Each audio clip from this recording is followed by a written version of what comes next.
whether it's items, upgrades, enemies, platforms, UI elements, special effects. If you can create it in the hierarchy menu, you can create it through script. And what drives that is using the Instantiate method, typically with prefab game objects. So let's take a look at how we could create our own Spawner Prefab to use as a tool to expedite when we want to spawn or create objects on the fly in our games. I set up an example scene in a 2D Unity project, and off the bat, I have this barrel object that I want to spawn in my game. So let's take a look at how we would approach creating a spawner. I'm going to right-click in the hierarchy and create an empty game object and call this spawner. For now, I'll get rid of this barrel, but I have it as a prefab. The object could be anything, like I said in the intro. Whatever prefabs you have, it's irrelevant. It should all work the same. All right, so I'll call this empty game object spawner. And up here in the top right, you can actually select on this because I don't plan on having a sprite for it, but you can select one of these icons. And in the editor, this just gives you like a visual representation of where it exists, so you can keep track of it. We'll then go ahead and create a new C# script and call this spawner, and we'll make sure we drag that onto our spawner object. Let's open that script up and start talking about how we want to construct this thing.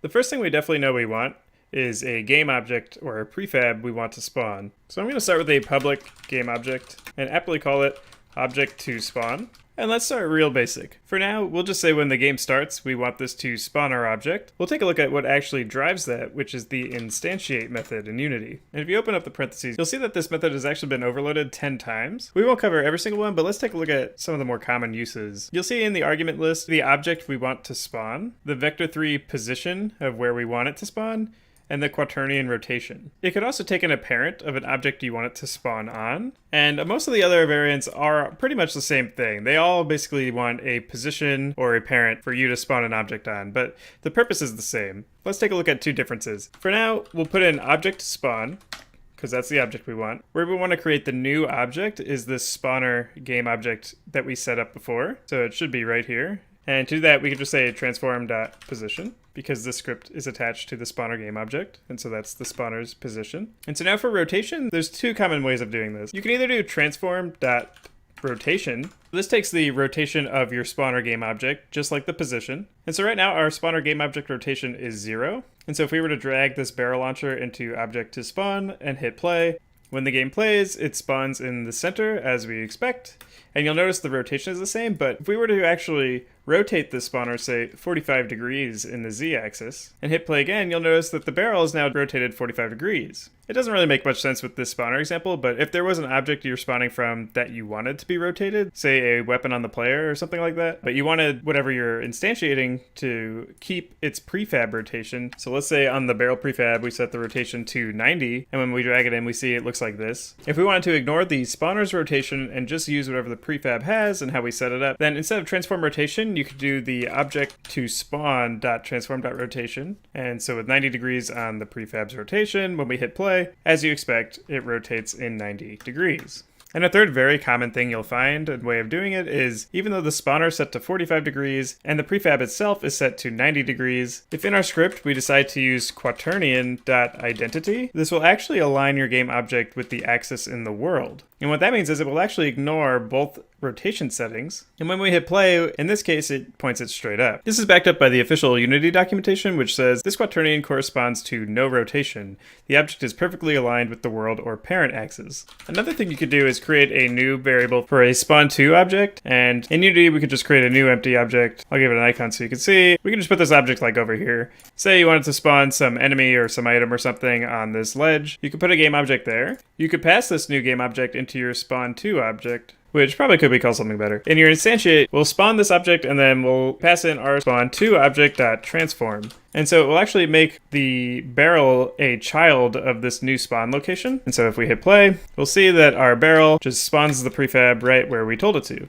And notice, since we didn't pass in any additional arguments, that it used the original rotation of the prefab that we set before, which was 90. Many of the other different overloads are just different combinations with between, but basically you have your object to spawn, the position you want it, the rotation of where you want it, and also the parent you want to spawn it under maybe. For this example, I'll just leave it to transform position, transform rotation, which is our spawner object. We'll reset this transform of the spawner to get rid of that rotation we did earlier. Okay, so instead of a barrel, let's use a new object. I'm going to use this new fireball prefab that I've made in one of my older videos. Again, it's irrelevant what it is. It basically just moves and explodes. It doesn't matter, but I have it as a prefab. In our spawner, we'll replace the barrel with this fireball. In this example, let's look at how we want to spawn this object on a timer. And to do that, we need two floats. So the first one will be a public float time to spawn. So this will be like the max time. And then we also need a private float current time to spawn, which we'll use to track our cooldown. In our update method, we could say if current time to spawn is greater than 0,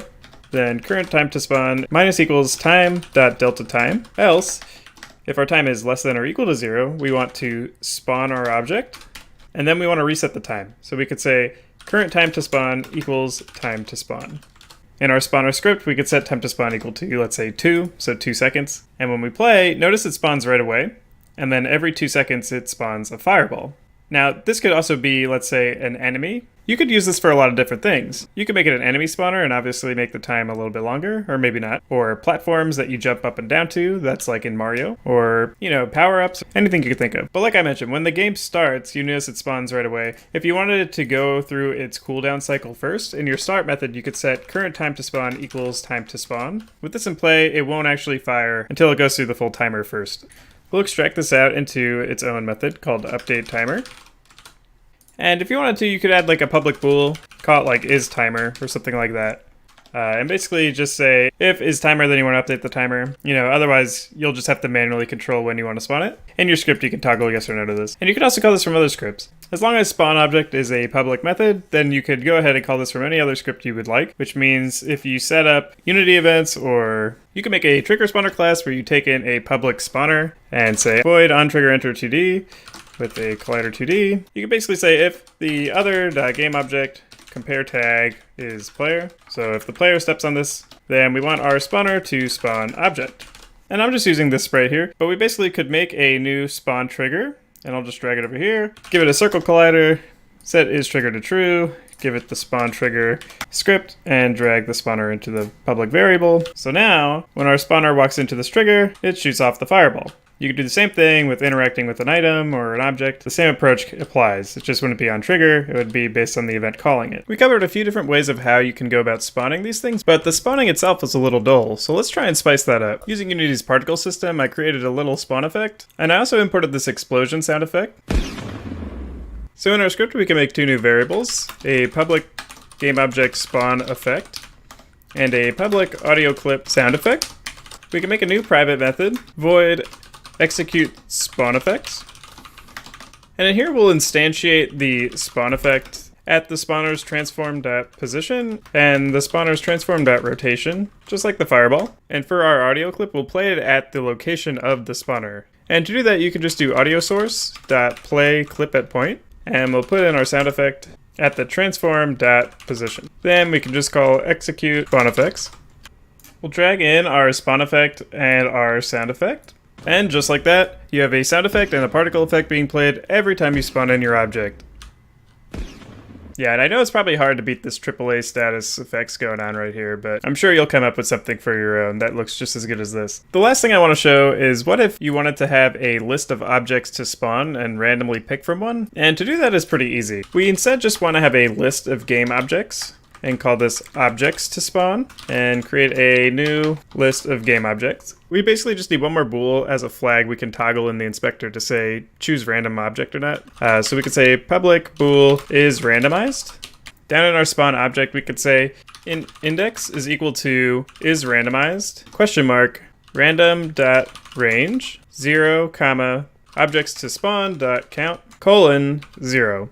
Then we just want to make sure that we actually have some objects in our list. So you could say if objects to spawn.count is greater than 0, then instead of instantiating object to spawn, we want to instantiate objects to spawn and then open the bracket and put in index. This syntax here is a ternary operator, and it basically says if isRandomized is true, we then set index to a random range between 0 and the count of the list. Otherwise, we just set it to 0, which is the first object in the list. And so with this, I could actually drag in the fireball, and I could drag in the barrel, and pretty much any other object I would want. And we can set isRandomized is equal to true. And so when we play, we should either get a barrel or a fireball. And so we get the fireball, and we get the barrel. And so it's randomly picking between the two. And if we set is randomized to false, since the fireball is first in the list, when we play again, it should just be a fireball every single time, which it will be. Lastly, you could just set some headers to clean up the parameters of your component. When you have a lot of public variables like this, it just helps keep it organized, and it will break up these sections in your actual component itself. So we covered the basics of how to create and instantiate objects in the first place, and all the different configurations and arguments you can pass in with that. We covered a few interesting ways of how you can call your instantiation, and how to randomly instantiate objects from the same script, and also how to spice up your instantiation to look and sound a little better, which mine are clearly incredible. If these tips helped you out, then please give the video a like. It takes a second and it really helps me out. If you have any questions, then join our Discord channel, or leave a YouTube comment. Thanks for watching, and if you enjoyed this kind of tutorial and you're looking for more, then you know what to do. Ring that bell. Alright.